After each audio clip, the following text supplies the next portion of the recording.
나같이 사도신경 암송하심으로 2020년 9월 21일 월요일 새벽 예배를 하나님께 드리시겠습니다. 나는 전능하신 아버지 하나님, 천지의 창조주를 믿습니다. 나는 그의 유일하신 아들, 우리 주 예수 그리스도를 믿습니다. 그는 성령으로 잉태되어 동정녀 마리아에게서 나시고 본디오 빌라도에게 고난을 받아 십자가에 못 박혀 죽으시고 장사된 지 사흘 만에 죽은 자 가운데서 다시 살아나셨으며 하늘에 오르시어 전능하신 아버지 하나님 우편에 앉아 계시다가 거기로부터 살아있는 자와 죽은 자를 심판하러 오십니다. 나는 성령을 믿으며 거룩한 공교회와 성도의 교제와 죄를 용서받는 것과 몸의 부활과 영생을 믿습니다. 아멘. 찬송가 202장을 부르시겠습니다. 찬송 202장입니다.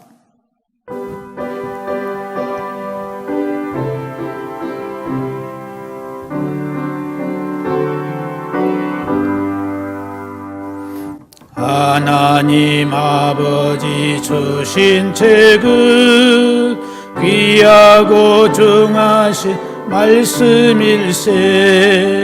기쁘고 반가운 말씀 중에 날 사랑한단 말 참 좋도다.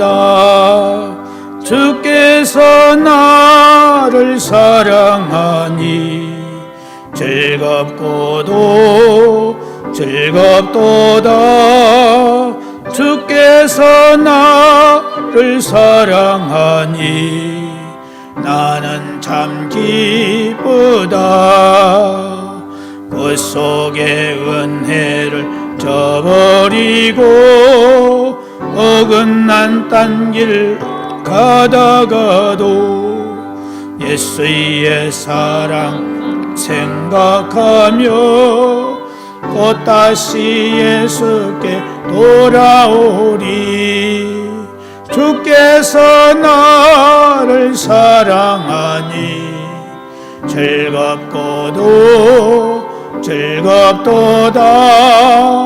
주께서 나를 사랑하니 나는 참 기쁘다. 구주의 영광을 알아보며 예수의 이름을 찬양하리. 영원히 찬양할 나의 노래 예수의 이름이 귀하도다. 주께서 나를 사랑하니 즐겁고도 즐겁도다. 주께서 나를 사랑하니 나는 참 기쁘다. 주 예수 날 사랑하시오니 나 또한 예수를 사랑하네. 날 구원하시려 내려오사 십자가 위에서 죽으셨네. 주께서 나를 사랑하니 즐겁고도 즐겁도다. 주께서 나를 사랑하니 나는 참 기쁘다. 주 예수 날 사랑하시오니 마귀가 놀라서 물러가네. 나를 이렇게 사랑하니 그 어떻게 보답할까. 주께서 나를 사랑하니 즐겁고도 즐겁도다. 주께서 나를 사랑하니 나는 참 기쁘다. 하나님의 말씀은 구약 성경 시편 127편 1절에서 마지막 절까지 보시겠습니다.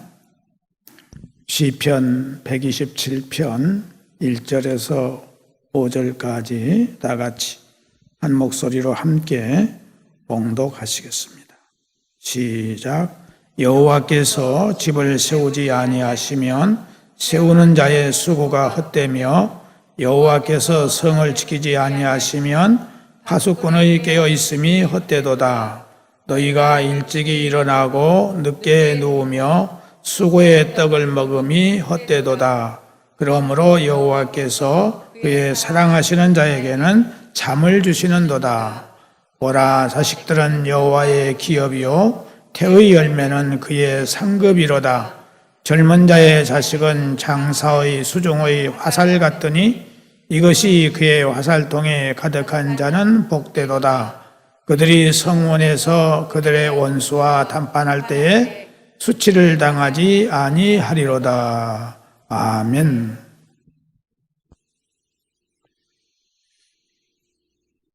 (3절을) 보면은 보라, 자식들은 여호와의 기업이요 태의 열매는 그의 상급이로다, 이렇게 말씀하고 있습니다. 이미 1절과 2절에서 하나님의 절대 주권을 밝히며 모든 복의 근원은 하나님으로부터 온다는 것을 밝힌 시인은 이제 고대 사회에서 가장 대표적인 축복으로 여겼던 하나님으로부터 오는 자녀의 축복에 대해서 말씀하고 있습니다. 여기서 기업이라고 하는 말은 상속, 재산, 유산 이런 의미를 가지고 있습니다. 솔로몬은 하나님께서 부모에게 허락한 자식만큼 큰 축복이 없음을 이같이 표현을 통해서 말하고 있습니다. 그런데 우리가 여기서 생각해야 될 것은 물론 하나님께서 주신 자식은 그 자체로 큰 축복이며 상급이지만은 또한 그 축복과 상급을 어떻게 관리하고 양육하느냐에 따라서 그것은 큰 축복이 될 수도 있고 오히려 재앙이 될 수도 있는 것입니다. 그렇습니다.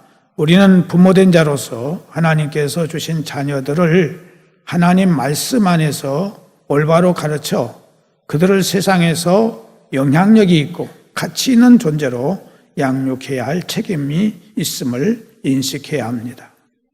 잠언서 기자는 잠언 19장 13절에서 미련한 아들은 그 아비의 재앙이라 이렇게 말씀하고 있고, 잠언 19장 18절에 보면은 내가 내 아들에게 소망이 있은즉 그를 징계하라고 말씀하고 있습니다. 즉 자녀를 잘 가르치고 그를 성심껏 양육해야만이 하나님께서 주신 기업이요 상급인 자녀가 더욱 존귀한 존재로 자라날 수 있음을 말씀하고 있습니다.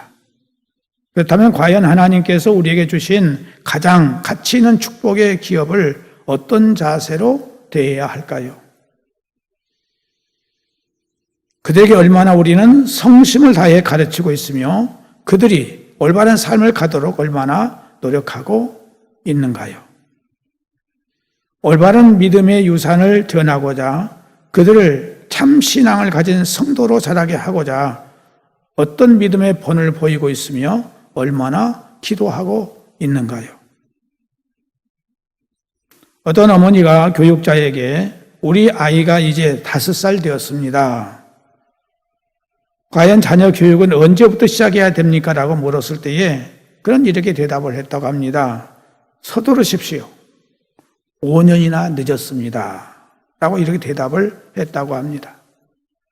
그런데 우리는 지금까지 우리가 방치해온 우리의 기업이 하나님의 축복에서 떠나거나 도리어 화나 재앙의 요소가 되지 않도록 지금 당장 자녀를 믿음 안에서 양육하며 말씀으로 가르치기를 시작해야 하는 것입니다. 단호한 의지와 올바른 믿음의 원칙을 가지고 그들을 훈계하며 가르치고 양육하는 것만이 자녀의 영혼을 구원하는 길임을 알고 이 일을 행하기에 게으르지 않는 성도가 되어야 하겠습니다. 신명기 11장 18절에서 21절을 보면은 이러므로 너희는 나의 이 말을 너희 마음과 뜻에 두고 또 그것으로 너희 손목에 매어 기호를 삼고 너희 미간에 붙여 표를 삼으며 또 그것을 너희 자녀에게 가르치며 집에 앉았을 때든지 길에 행할 때든지 누웠을 때든지 일어날 때든지 이 말씀을 강론하고 또 내 집 문설주와 바깥문에 기록하라. 그리하면 여호와께서 너희 열조에게 주리라고 맹세하신 땅에서 너희의 날과 너희의 자녀의 날이 많아서 하늘이 땅을 덮는 날의 장구함 같으리라. 이렇게 말씀하고 있습니다. 잠언 23장 13절 14절도 보면은 아이를 훈계하지 아니치 말라. 채찍으로 그를 때릴지라도 죽지 아니하리라. 그를 채찍으로 때리면 그 영혼을 음부에서 구원하리라 라고 우리의 자녀를 양육함에 있어서 채찍이 반드시 필요함을 말씀하고 있습니다. 왜냐하면 아이에게는 미련한 것이 끼어 있기 때문에 그 미련한 것을 제거하기 위해서 채찍이 필요합니다. 자녀가 미련한 짓, 악한 일을 하는데도 불구하고 가만히 두거나 오히려 그것을 잘했다고 두둔해 준다면 그 자녀의 앞날이 험악한 삶으로 바뀌어진다는 것을 알고 채찍을 하되 반드시 자녀가 이해가 되고 수용할 수 있는 지식과 분위기와 환경을 만들어서 자녀의 자존심을 상하지 않도록 채찍을 기쁨으로 달게 당연하게 받아들일 수 있도록 해야 할 것입니다. 그래서 자녀가 부모를 진심으로 존경하는 마음을 갖도록 해야 된다는 것입니다. 채찍을 들 때는 절대 부모의 감정이나 부모의 잘못된 생각을 버리고 진심으로 사랑하는 마음을 가지고 자녀가 부모의 마음을 충분히 이해하고 수용할 수 있는 환경과 분위기를 만들고 해야 하는 것입니다. 무조건 채찍을 들라고 한다 해서 채찍만 들게 되면 진정한 사랑의 마음, 위로와 격려의 마음이 없는 것은 오히려 채찍을 들지 않아야 합니다. 자녀들뿐만 아니라 모든 사람들의 관계에서도 역시 꾸중을 한다거나 매를 들 때는 먼저 자기 자신을 반성하고 회개한 후에 자녀들에게 또 남에게 훈계나 채찍을 해야 하는 것입니다. 자녀들이 진정으로 부모를 신뢰하고 사랑하고 존경하는 마음을 갖도록 평소에 모든 언행에 있어서 사랑이 풍성해야 하는 것입니다. 무조건 잘되게 하기 위해서 채찍을 든다든지 꾸중을 한다든지 하는 것은 그 자녀를 오히려 잘못된 길로 가게 하는 길잡이가 된다는 것을 우리는 명심해야 하겠습니다. 우리는 자녀들에게 채찍보다는 꾸중보다는 칭찬과 격려를 더 많이 해줘야 할 것입니다.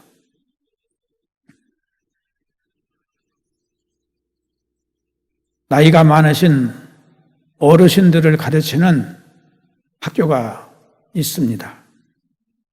거기에는 보통 60세 이상, 80대, 90대 되는 이 할머니들이 글을 배우는 것입니다. 그 할머니 가운데 한 분이 이런 분이 있었대요. 그 큰아들은 교육감이고 또 둘째 아들은 교장이고 셋째 아들은 선생님이고 모두가 다 교육자예요. 그런데 그 자녀들이, 이 세 아들들이 이렇게 된 데는 누구 때문이냐? 그 어머니 때문이다 하는 것입니다. 어머니는 일자무식이에요. 글을 모릅니다. 그런데 아들들이 성적표를 가져오면 글을 모르니까 어떻게 하겠어요? 그러니까 이 어머니가 무조건 내 아들 학교 잘 다녔구나, 고맙다. 학교 다닌 것에 대해서 고마움을 늘 이렇게 아들들에게 해줬더니 이 말에 이 아들들이 큰 힘과 용기를 얻고 격려를 받고 공부를 잘해서 이렇게 됐다 하는 것입니다. 아마 그 어머니가 배우고 글씨를 많이 알았더라면 그런 말을 하지 않고 다르게 했을지도 모릅니다. 그를 모르니까 무조건 해주는 것이 뭐냐? 잘했다, 장하다, 대단하다, 이렇게 이 말을 해줬는데 그 말이 그 아들들에게는 큰 위로가 되고 격려가 되고 힘이 되고 용기가 됐다는 것입니다. 그러니까 사람에게는 책망보다는, 꾸중보다는, 매를 때리는 것보다는 이렇게 위로해주고 격려해주고 용기를 주는 것이 얼마나 중요한가를 알 수 있습니다. 그러므로 우리 자녀들에게 잘못한 것이 있을지라도 무조건 잘못했다고 꾸중할 것이 아니라 어린아이가 또 자녀들이 이해가 되고 용납이 될 수 있는 언행을 통해서 자녀 교육을 해야 될 줄로 압니다. 그래서 우리 모두가 다 이런 자녀들이 될 수 있도록 또 이런 부모들이 될 수 있기를 주님의 이름으로 축복합니다. 기도하겠습니다. 하나님 아버지, 오늘 또 우리의 단잠을 깨워주심을 감사드립니다. 주신 말씀 마음판에 새기면서 우리의 귀한 자녀들 하나님 말씀 안에서 신앙으로 나라와 민족과 세계를 향하여 일해 나가는 위대한 인물들로 양육한 데 부족함이 없는 저희들이 되게 하여 주옵소서. 하나님 아버지, 우리의 자녀들의 모든 앞길들을 부모가 위해서 기도해 줌으로 말미암아 자녀들이 잘 되므로 또 2세가 3세, 4세 자자손이 잘 되는 놀라운 역사가 있을 수 있도록 은혜를 허락하여 주옵소서. 하나님 아버지, 오늘도 사랑하는 성도들 가운데 여러 가지 기도의 제목들을 가지고 엎드렸습니다. 주께서 들으시고 응답하여 주옵소서. 육체의 연약함과 질병과 장애를 안고 있는 사랑하는 성도들 찾아가 주셔서 저들 어루만져 주시고 성령의 검으로 수술하시고 성령의 불로 태워주시고 성령의 물로 씻으시며 성령의 기름을 부으사 저들의 육체가 온전케 되어지며 마음의 평화와 기쁨과 감사 속에 생활할 수 있도록 은혜를 허락하여 주옵소서. 하나님 아버지, 우리의 자녀들에게 건강을 지켜주시고 지혜와 총명과 명석함을 주시고 뛰어남을 주시고 모든 사람들의 본이 될 수 있도록 하나님께서 은혜를 베풀어 주시옵소서.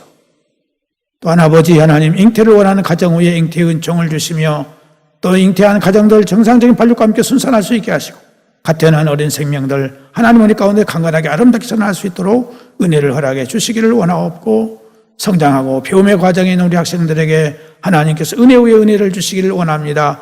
저들에게 구원의 확신과 성령의 충만함을 주시고 지혜와 총명과 명석함을 주시고 뛰어나게 해주셔서 나라와 민족과 세계를 향하여 일해 나가는 귀한 생명들이 다 될 수 있도록 은혜를 허락하여 주옵시고, 또한 아버지 특기생들에게 은혜를 주시기를 원합니다.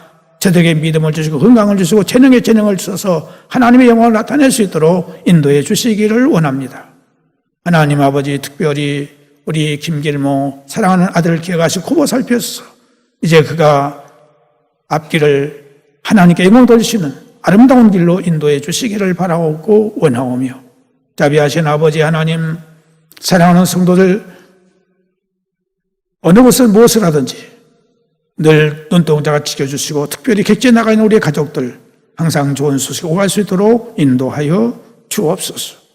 하나님 아버지, 사랑하는 성도들의 사업과 영업과 직장과 하는 모든 일에 은혜를 주시고 꼬이지 않게 하시고 좋은 사람들 만나게 하시고 형통할 수 있게 해주시고 풍성해질 수 있도록 은혜를 허락해 주시고, 오늘도 우리가 모든 사람들을 만날 때에 나를 통해서 많은 사람들에게 평안을 주고 기쁨을 주고 소망을 줄 수 있는 우리가 되게 하여 주옵소서. 예수님의 이름으로 기도드리옵나이다. 아멘. 하늘에 계신 우리 아버지, 아버지의 이름을 거룩하게 하시며 아버지의 나라가 오게 하시며 아버지의 뜻이 하늘에서와 같이 땅에서도 이루어지게 하소서. 오늘 우리에게 일용할 양식을 주시고 우리가 우리에게 잘못한 사람을 용서하여 준 것 같이 우리 죄를 용서하여 주시고 우리를 시험에 빠지지 않게 하시고 악에서 구하소서. 나라와 권능과 영광이 영원히 아버지의 것입니다. 아멘.